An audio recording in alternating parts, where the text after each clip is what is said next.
Hello and namaste everyone. I Priya Rawat welcome you all in today's 30 days live yoga challenge where I'll be teaching you today Urdhva Mukha Titiba Asan. So Urdhva Mukha Titiba Asan is an advanced forward folding pose where you will be accessing your full forward bending और इस posture को करने के लिए आपको आपके legs जिसमें कि आप hamstring, calves, inner thighs को अच्छे से open up करेंगे, साथ ही साथ abdominal muscles की contraction भी यहाँ पर बहुत ज़रूरी है जब हम forward bending या फिर deep forward bending की बात करते हैं। साथ ही साथ क्योंकि इस posture में हमारे आर्म्स पीछे से लॉक होते हैं तो शोल्डर की ओपनिंग भी बहुत ज़्यादा ज़रूरी है। तो आइए शुरू करते हैं पहले कुछ शोल्डर ओपनिंग ड्रिल्स के साथ। तो शोल्डर ओपनिंग के लिए मैंने यहाँ पर एक योगा स्ट्रैप, योगा बेल्ट लिया है। ये ऑप्शनल है, अगर आपके पास नहीं है तो आप किसी भी टॉवल या फिर दुपट्टे का भी यूज़ कर सकते हैं।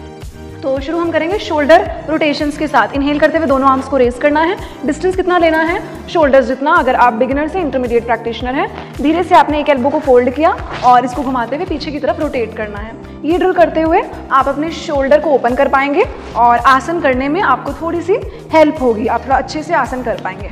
इसके अलावा आप थोड़ा सा गैप बढ़ाते हुए हाथों में, मतलब शोल्डर से थोड़ा सा डिस्टेंस आपने ज़्यादा लेते हुए एल्बोज को स्ट्रेट रखते हुए भी 8 से 10 बार इस रोटेशन को करना है, जिससे अगेन आपके शोल्डर ब्लेड, आपका जो बॉल एंड सॉकेट जॉइंट है शोल्डर का, वो अच्छे से ओपन अप होगा और साथ ही साथ चेस्ट मसल्स, अपर बैक भी अच्छे से स्ट्रेच हो जाएंगे। उसके बाद यहाँ पर आप जो गौमुख आसन में लगने वाली आर्म्स की मुद्रा है उसका भी अभ्यास कर सकते हैं। उसको करने से पहले आप बेल्ट की हेल्प से इस तरीके से आप अपने शोल्डर ब्लेड्स को, शोल्डर को अच्छे से स्ट्रेच करें। जहाँ पर मैं एक एल्बो को हेड के पीछे अच्छे से फोल्ड कर रही हूँ और दूसरे हाथ से बेल्ट को नीचे की तरफ एक्सटेंड कर रही हूँ। उसके बाद आप चाहें तो बेल्ट के इस्तेमाल से या फिर बिना बेल्ट की मदद से इस तरीके से अपने फिंगर्स को लॉक लगाएंगे, स्ट्रेच करेंगे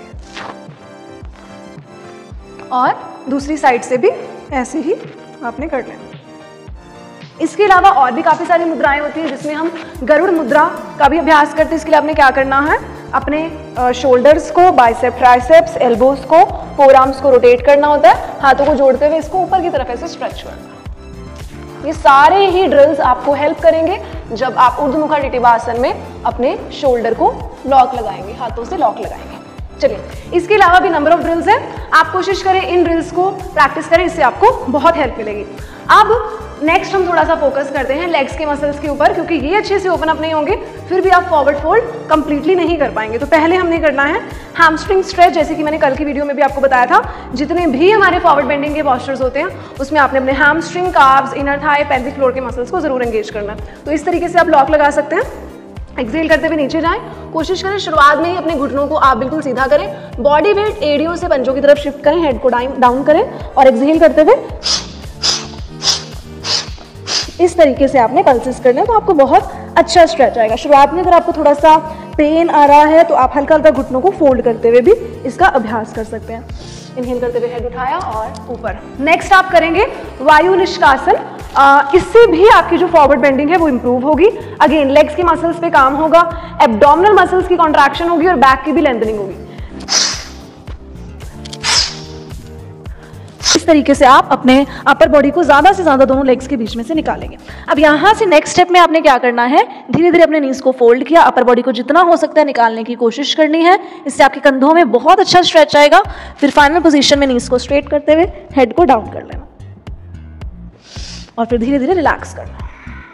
तो ये जितनी भी ड्रिल्स की आपके शोल्डर्स को, आपके लेग्स के मसल्स को और साथ ही साथ आपके फॉरवर्ड बेंडिंग को इंप्रूव करने वाली है। चलिए आप देखते हैं कुछ स्पेसिफिक चीज़ें, स्पेसिफिक ड्रिल्स जो आप पर्टिकुलरली करेंगे इस आसन के लिए। तो क्या करना है आपने, शुरुआत में बेल्ट की हेल्प से या फिर एक एक लेग से लॉक लगाते हुए आप शुरू कर सकते हैं। नीज को ऐसे बेंड किया, एक बाजू को आपने अंदर से निकाला, इस तरीके से रोटेट किया अपने एल्बो को, शोल्डर को, और इस तरीके से ज़्यादा उसको अपने पीठ के पीछे ले आए। फिर दूसरे आर्म को लेकर गए, आप चाहें तो लॉक इजीली लगता है लॉक लगाएं, रिस्ट या फिर फोर आर्म तक उसको रखा।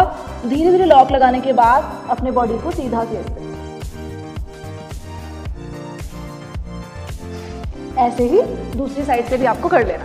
फिर नेक्स्ट आपने करना है दोनों लेग्स के साथ। पहले मैं आपको बेल्ट की हेल्प से बता दूं क्योंकि हो सकता है डायरेक्ट लॉक लगाने में आपको थोड़ा सा मुश्किल हो, तो इस तरीके से योगा बैट लिया आपने, अपने लोअर बैक पे टिकाया, नीज को बेंड किया, दोनों आर्म्स को और साथ ही साथ अपनी अपर बॉडी को लोअर बॉडी के बीच में से निकाला, हाथों से बेल्ट को पकड़ा, लॉक लगाया इस तरीके से और धीरे धीरे बॉडी को सीधा करने की कोशिश की।